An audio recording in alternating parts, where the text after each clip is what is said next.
qui mène à l'exercice du ministère. Taille. Ou pas gagner une carte qui pour guider ou pas gagner une boussole. C'est sûr que ou capable perdu facilement capable perdu. Et en même temps tout, si vous pas gagner une carte, si vous pas gagner une boussole qui pour orienter ou qui pour guider, c'est sûr que vous capable frapper ou capable faire face avec des obstacles que vous pas capable même surmonter. Il en est de même, mes frères bien-aimés, mes sœurs bien-aimées, lorsque on répond à l'appel de Dieu pour entrer dans le ministère sans au préalable pas gagner des préparations adéquates qui étaient faites, eh bien, ça capable mener dans échec et pire encore, ça capable mener dans des scandales pour qui ça par manque d'expérience et de maturité. Et c'est ça que nous parlons ensemble à Soya dans l'étude ça qui c'est le chemin qui mène à l'exercice du ministère. Nous connaissons très bien que entre l'appel et l'exercice du ministère, il y a tout un fossé, ok? Tout un fossé, tout un capable de dire un vide, un écart qui existait entre l'appel et l'exercice du ministère. Lorsque bon Dieu relève, ou recevoir appel là, c'est yon. Maintenant, rentrer dans le ministère, c'est deuxième étape là. Nous que pour TV et nous live tout sur que dit la Bible ou qu'on va besoin nous live sur tous les deux pages ça yo. La réception de l'appel. Reconnaître l'appel de Dieu. La première étape là, pour répondre à l'appel de Dieu est de reconnaître cet appel. La Bible nous fournit plusieurs exemples de personnes appelées par Dieu pour des tâches spécifiques.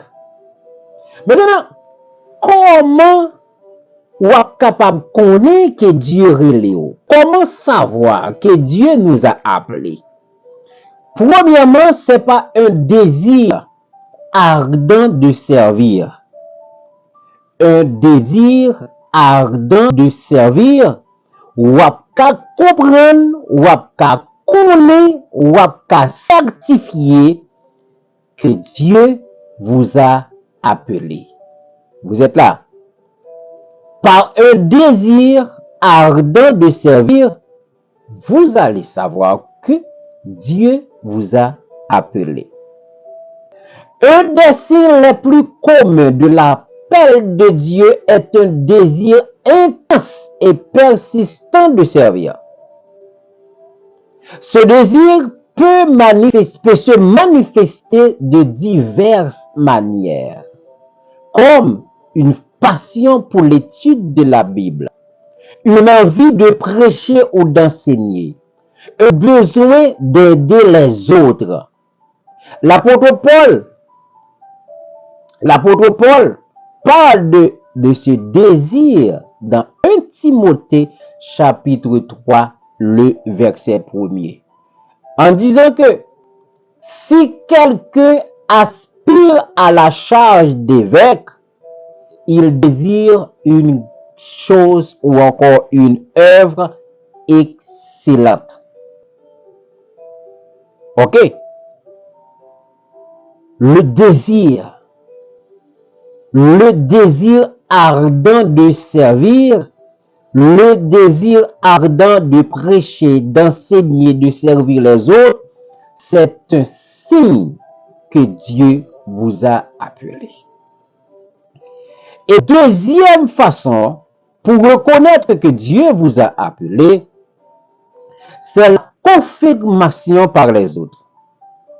J'ai toujours dit cela à mes étudiants, j'ai toujours dit cela à mes frères et sœurs, la confirmation des autres, c'est une chose très importante pour connaître que Dieu, ou encore pour savoir que Dieu vous a appelé. Les leaders spirituels et les membres de la communauté chrétienne peuvent souvent confirmer l'appel de Dieu. Il y a un verset très important auquel nous ne donnons pas tant d'importance. Et pourtant, ce verset a une importance capitale. C'est Proverbe chapitre 11, le verset 14. Il nous dit, le salut est dans le grand nombre de conseillers. Le salut est dans le grand nombre de conseillers. Les encouragements et les confirmations de ceux qui nous entourent peuvent être un signe très fort de votre appel. Est un signe très fort. Les confirmations et les encouragements de ceux qui nous entourent peuvent nous confirmer que Dieu nous a appelés. Troisième moyen pour connaître que Dieu vous a appelé, c'est la préparation, c'est les circonstances providentielles, ou encore les circonstances providentielles, dirait l'espagnol. Dieu utilise souvent des circonstances de notre vie pour guider notre chemin. Des portes peuvent s'ouvrir de manière inattendue et des opportunités peuvent se présenter de manière providentielle. Par exemple, Moïse a été appelé alors qu'il gardait les troupeaux de son beau-père. Exode chapitre 3. Pendant que Moïse gardait les moutons, les troupeaux de son père, ou encore de son beau-père, c'est alors que il a déjà cet appel. Les circonstances de Dieu, peuvent nous garantir que Dieu nous a appelés. Maintenant, après avoir été appelés par Dieu, est-ce que nous devons tout de suite entrer en fonction? Est-ce que nous devons tout de suite entrer d'emblée dans le ministère? Je dis que non. Maintenant, il y a toute une panoplie de choses qui doivent s'accomplir avant d'entrer d'emblée dans le ministère. C'est pourquoi il y a tant de problèmes, c'est pourquoi il y a tant de murmures au sein de l'Église. Ok? C'est parce que les gens, oui, ils ont été appelés par Dieu, mais par faute de timing, ils ont fait fausse route. Pourquoi? Parce que leur temps pour entrer dans l'exercice de leur ministère n'était pas encore arrivé. C'est pourquoi, par manque d'expérience, par manque de maturité, eh bien, ils sont fauchés sur le chemin. Il y a des préparations à faire avant d'entrer dans le ministère. Et nous allons citer ces préparations-là. Pas oublier que nous sommes en train de débattre avec vous, ou encore pour vous, ce sujet, le chemin qui mène à l'exercice du ministère. Les étapes qu'on doit franchir avant d'entrer dans l'exercice de notre ministère. OK? Maintenant, les préparations. Premièrement, nous avons les préparations spirituelles. Dieu m'a appelé. J'ai la conviction que Dieu m'a appelé. Maintenant, il me faut une préparation spirituelle. Inévitablement, il me faut une préparation spirituelle. Et je vous dis que cette étude, vous allez le retrouver sur mon site internet dorvalinfotv.com. dorvalinfotv.com, vous allez retrouver cette étude. Tout ce document, vous allez retrouver cette étude. OK? Et je ne vais pas simplement pour parler, mais en termes d'archives, vous l'aurez, ou encore vous l'avez déjà, c'est déjà publié sur mon site internet dorvalinfotv.com. Et là, vous allez cliquer sur Que dit la Bible blog. Là, vous allez retrouver tous les articles, toutes les études que nous avons déjà faites. OK. Préparation spirituelle. Dans la préparation spirituelle, mes frères et sœurs bien-aimés, nous voyons une chose très importante, c'est approfondir sa relation avec Dieu. Approfondir sa relation avec Dieu. C'est la préparation spirituelle.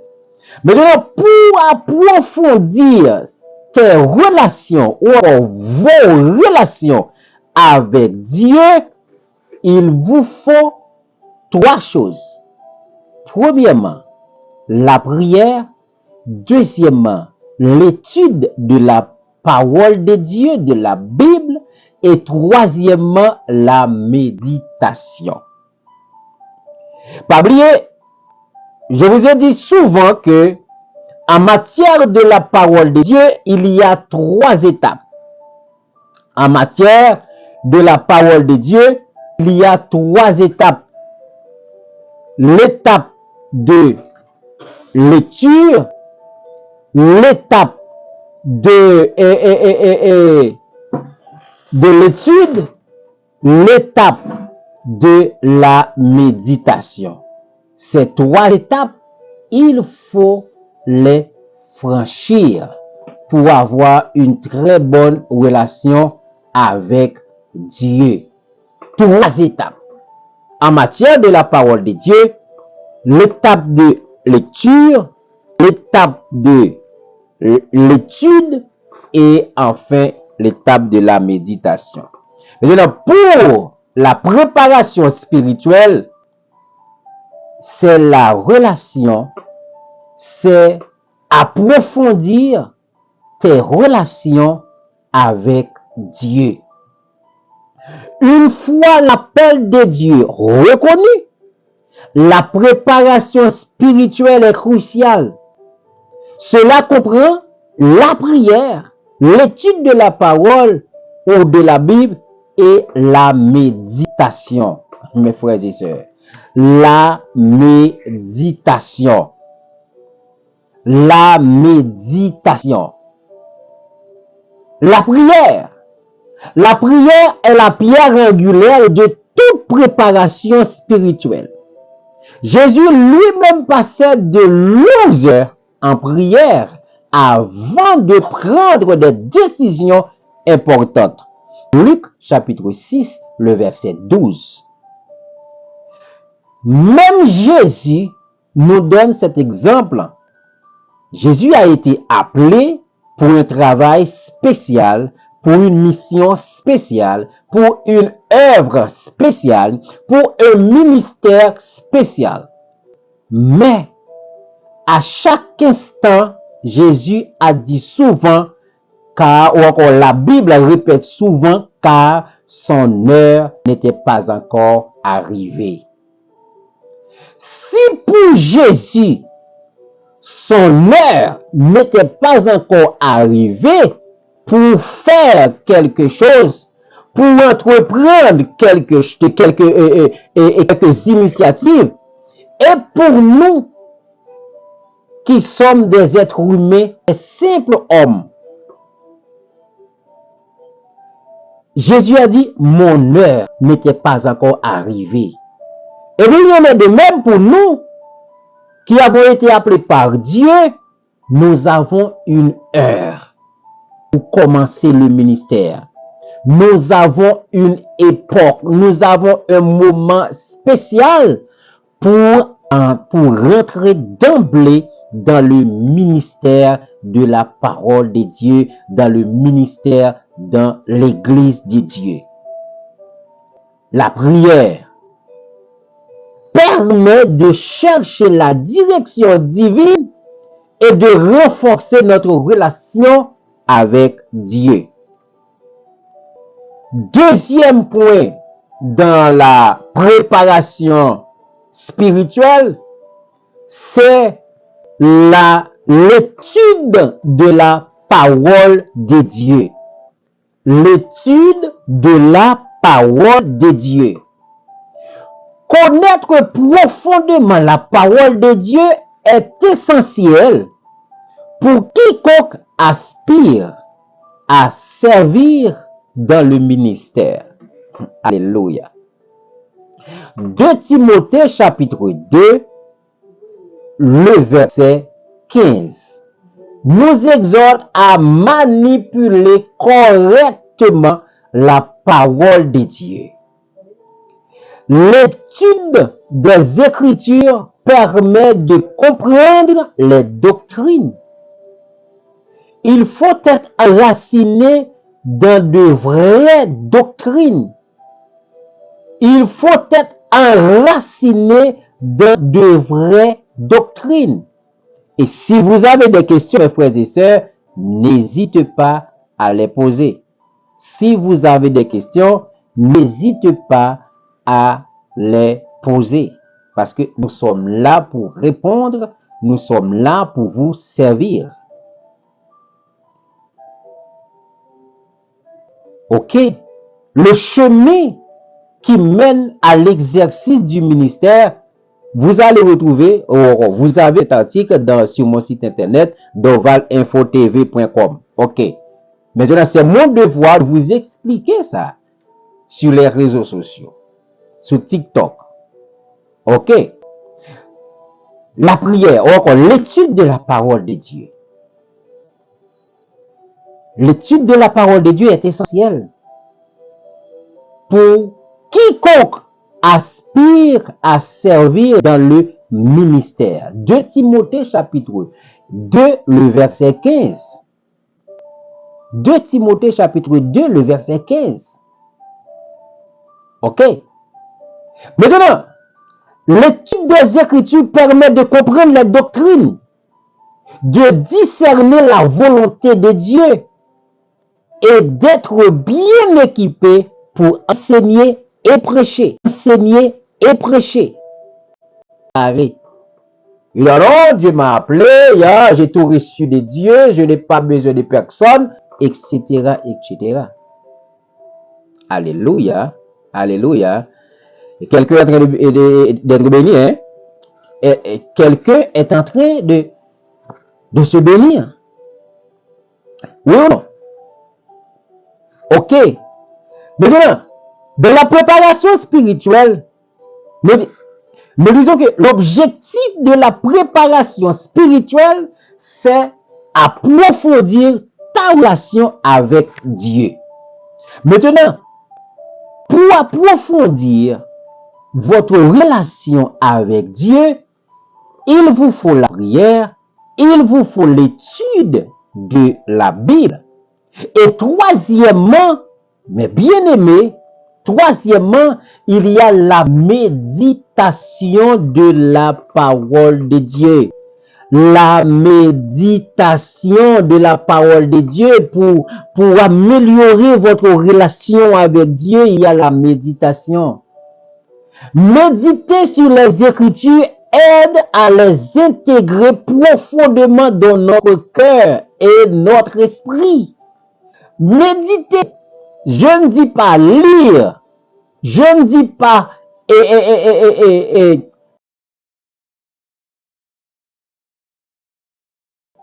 mais la méditation, c'est la dernière étape en matière de la parole de Dieu.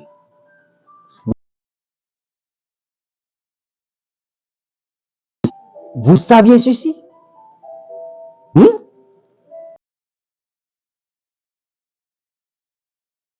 La méditation, c'est la dernière étape en matière de la parole de Dieu.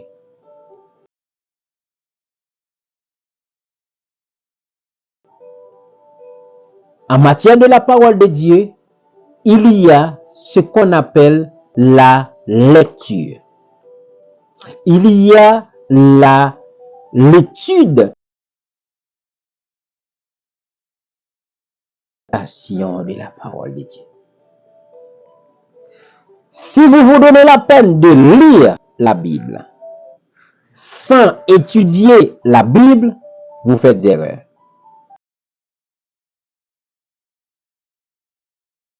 D'étudier la Bible sans méditer la Bible, vous faites encore erreur. Vous faites erreur.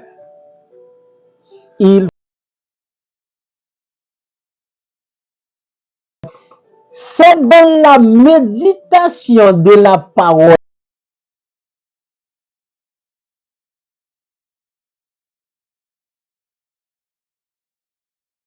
panoplie de doctrines, toute une panoplie. Alléluia. Alléluia. Si vous ne méditez pas la parole de Dieu, vous n'arriverez jamais à questionner ce qu'on vous a donné. Vous n'allez jamais à mettre en question ce qu'on vous a enseigné. C'est par la méditation de la parole de Dieu que vous... Je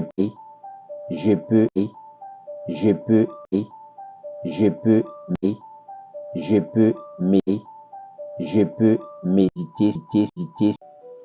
Ces occasions permettent d'apprendre des expériences et des connaissances d'autres leaders spirituels.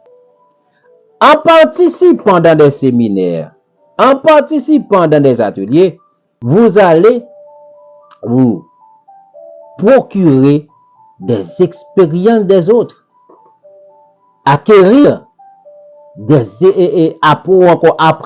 des autres, acquérir des notions,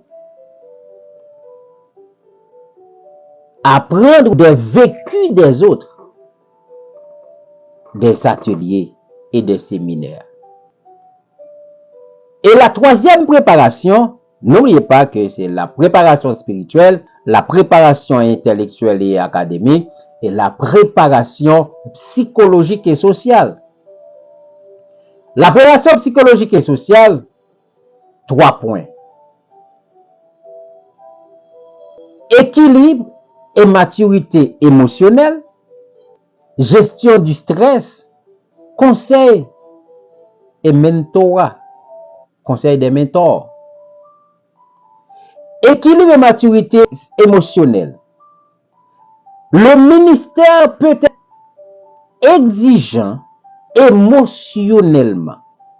Maintenant, si vous n'avez pas une préparation spirituelle, psychologique et sociale, maintenant, face à l'exigence du ministère, et vous n'allez pas tenir, hein? Vous n'allez pas tenir. Une préparation psychologique adéquate aide à développer la résilience et la maturité nécessaires pour faire face aux défis. Quelqu'un veut me donner un abonné? Quelqu'un veut me donner des likes? Hein? Je veux avoir des likes. Je veux avoir de nouveaux abonnés. Parce que cette page-là, c'est une page de formation. Ok? C'est une page de formation. Alors, il faut liker cette page. Il faut vous abonner à cette page. Gestion du stress. Apprendre à gérer le stress et à maintenir un équilibre entre vie personnelle et ministère est crucial. Votre vie personnelle et votre vie ministérielle, il faut apprendre à gérer cela. Il faut apprendre à maintenir un équilibre. C'est pourquoi la préparation psychologique et sociale est aussi importante que la préparation spirituelle, que la préparation intellectuelle et académique. Ok? Gérer du stress. Il faut gérer votre stress. La capacité de prendre soin de vous-même est essentielle pour prendre soin des autres. Vous voyez ça? Autogestion. Autogestion. Ok? Est important pour prendre soin des autres. Philippiens chapitre 4, verset 6 à 8, nous encourage à ne pas nous inquiéter, mais à prier en toutes circonstances pour recevoir la paix de Dieu. Conseil et mentorat. Cherchez des conseils auprès des mentors expérimentés pour fournir des insignes précieux et un soutien moral. Un jour, un type m'a dit, bon, Dieu m'a rappelé, je n'ai rien besoin de personne parce que le Saint-Esprit pourvoit à tous mes besoins. Mais non, c'est un insensé. Seul un insensé peut dire cela. Le Saint-Esprit me suffit. Non. Sinon, je n'aurai pas ma place auprès de vous. Je n'aurai pas ma place auprès de vous. Parce que si je me trouve auprès de vous, c'est parce qu'il y a un vide que moi seul peux combler. Moi seul peux combler. C'est pourquoi David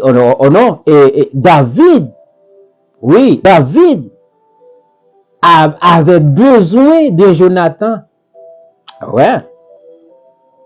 C'est pourquoi Moïse avait besoin de Josué, et de Jéthro et de Aaron. Oui. Alors, mes frères bien-aimés, ne dis jamais que le Saint-Esprit seul suffit. Non. Non, non, non, non. Le Saint-Esprit a son rôle, le Saint-Esprit a sa place. Moi, en tant que ton collègue, en tant que ton ami, en tant que ton compagnon, j'ai mon rôle à jouer dans votre vie ministérielle. Ok? Et écoutez le verset. Proverbe chapitre 27, le verset 17, dit ceci. Le fer aiguise le fer. Le fer aiguise le fer. Ainsi, un homme aiguise l'esprit de son ami. Alléluia. Le fer aiguise le fer. Ainsi, un homme aiguise l'esprit de son ami. Proverbe 27, le verset 17. Les mentors peuvent offrir des conseils pratiques et un accompagnement spirituel. Les mentors, les anciens, les compagnons ont leur place dans votre ministère. Ne dis jamais je n'ai besoin de personne. Mais non. Proverbe chapitre 27, le verset 17 dit le fer aiguise le fer. Vous, en tant que pasteur, j'ai besoin de vous dans mon ministère. Et moi, en tant que pasteur, vous avez besoin de moi dans votre ministère. Pourquoi? Parce que le fer aiguise le fer. Vous savez ce que signifie? Fer file fer. Et ça veut dire oui, fer file fer. Fer file fer. C'est fer file fer. Et si c'est pasteur, moi c'est pasteur, eh bien, m'ka aider ou ka aider. Si c'est évangéliste, moi c'est évangéliste, ou ka aider, moi ka aider. Voilà la signification de ce verset. Et troisième, ou encore quatrième, la maîtrise ou l'apprentissage auprès des aînés. L'apprentissage auprès des aînés. L'importance de l'apprentissage. L'apprentissage. Il y a des anciens. Vous avez besoin des anciens.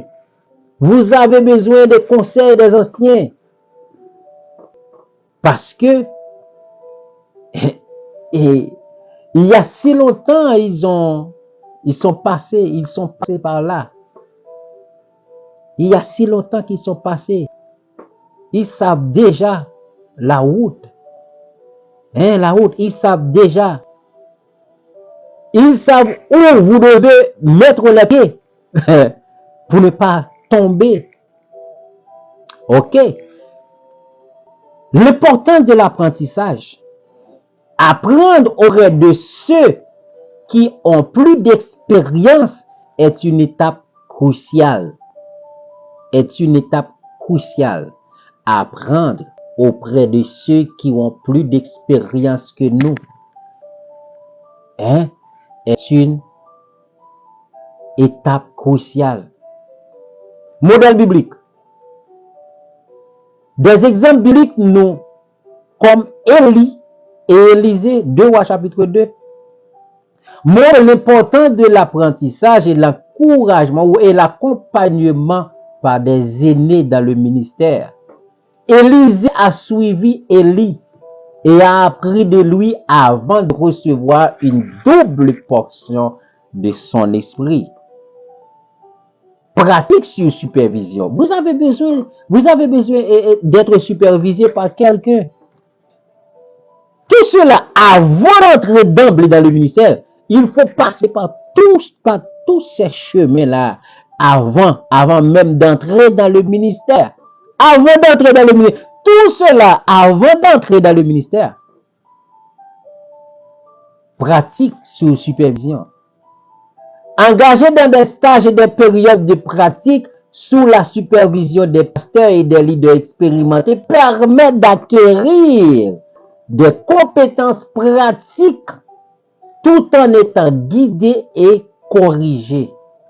1 Pierre chapitre 5, le verset 5, nous exhorte à nous soumettre aux anciens et à être humbles. Ah ouais. Maintenant, après avoir brûlé toutes ces étapes, vous pouvez entrer dans l'exercice du ministère. Maintenant, c'est se mettre au service de Dieu. Le ministère, c'est quoi? Le ministère dans l'église, c'est quoi? Le ministère, c'est pas un lieu pour les privilégiés, pour être servi. Non. Non. Le ministère n'est pas cela. C'est un endroit pour les privilégiés et pour être servi. Non. Au contraire, le ministère, c'est un lieu où l'on se met au service de Dieu et de son peuple. Une fois l'appel confirmé et les préparations faites, écoutez, une fois l'appel confirmé et les préparations faites, il est temps de se lancer dans le ministère. C'est alors que vous pouvez vous lancer dans le ministère. Quand, après que l'appel est confirmé, les préparations faites, c'est alors que vous devez vous lancer dans le ministère. Il y a des gens aujourd'hui qui se lancent dans le ministère et disent, après, je vais me préparer. Après, je vais vérifier si Dieu m'a appelé. Oh! Vous vous lancez dans le ministère sans avoir une confirmation de l'appel de Dieu. Vous vous lancez dans le ministère sans être préparé et puis vous dites, après, je vais me préparer. J'ai des exemples. Des exemples. Des gens qui disent, non, après, je vais étudier la Bible. Après, je dois fonder cette église, cette œuvre pour Dieu. Après, je vais étudier. Non. Cela ne s'applique pas dans le travail de Dieu. Cela ne s'applique pas dans le travail de Dieu. Et une fois l'appel confirmé, une fois les préparations faites, vous devez commencer. Et s'il le faut, commencez petit. Commencez petit. S'il le faut, commencez petit. Commencez par des responsabilités plus petites. Permet de grandir progressivement. Luc chapitre 16, le verset 10 rappelle que celui qui est fidèle dans les petites choses l'est aussi dans les grandes. Cette approche permet d'acquérir des expériences et de développer des compétences avant de prendre des responsabilités plus grandes. Et deuxièmement, la dépendance. Dépendre de Dieu. Le ministère est une œuvre de Dieu. Il est essentiel de rester dépendant de sa direction et de sa force. Jean chapitre 15, le verset 5 nous rappelle que sans lui, nous ne pouvons rien faire. La dépendance à Dieu garantit que notre ministère est conduit par le Saint-Esprit et non par nos propres forces et non par nos propres forces. Ah ouais. En conclusion, mes frères et sœurs bien-aimés, répondre à l'appel de Dieu est un processus qui demande du temps, de la prière, de la préparation et du discernement. Les étapes de reconnaissance, de préparation spirituelle, intellectuelle, psychologique et sociale, ainsi que l'apprentissage auprès des aînés, sont cruciales pour exercer un ministère fructueux et fidèle à la volonté de Dieu. Dieu appelle chacun de manière unique et il est important de rester sensible à sa voix et à sa direction. Avec foi et persévérance, nous pouvons répondre à son appel et servir avec joie et efficacité. C'était votre serviteur, le pasteur Dorval Johannes, pour vous servir sur TikTok et en même temps sur Facebook et Que dit la Bible,